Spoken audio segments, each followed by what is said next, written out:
আশুগঞ্জে বিদেশি রিভলভার ও গুলিসহ একজন গ্রেফতার। এহসানুল হক রিপন। ব্রাহ্মণবাড়িয়ার আশুগঞ্জের দক্ষিণ তারোয়া এলাকা থেকে একটি বিদেশি রিভলভার ও 2 রাউন্ড গুলিসহ একজনকে গ্রেফতার করেছে র্যাব। রবিবার র্যাবের এক প্রেস বিজ্ঞপ্তিতে এ তথ্য জানানো হয়। র্যাব জানায়, গোপন সংবাদের ভিত্তিতে শনিবার ব্রাহ্মণবাড়িয়ার আশুগঞ্জ উপজেলার শরীফপুর ইউনিয়নের দক্ষিণ তারোয়া এলাকা অভিযান পরিচালনা করে একটি বিদেশি রিভলভার ও 2 রাউন্ড গুলিসহ একজনকে গ্রেফতার করা হয়েছে।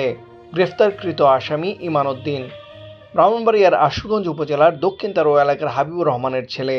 পরবর্তী আইনগত ব্যবস্থা গ্রহণ করার লক্ষ্যে গ্রেফতারকৃত আসামির বিরুদ্ধে 1878-এর 19A ধারায় মামলা দায়ের করে আসামি ও জব্দকৃত আলামত ব্রাহ্মণবাড়িয়ার আশুগঞ্জ থানায় হস্তান্তর করা হয়। এছাড়াও যে কোনো অবৈধ অস্ত্রের বিরুদ্ধে সরকার ঘোষিত জিরো টলারেন্স নীতি বাস্তবায়নে র্যাব 9-এর গোয়েন্দা তৎপরতা এবং চলমান অভিযান অব্যাহত থাকবে। তানভীর হাসান, সারাবেলা নিউজ, ব্রাহ্মণবাড়িয়া।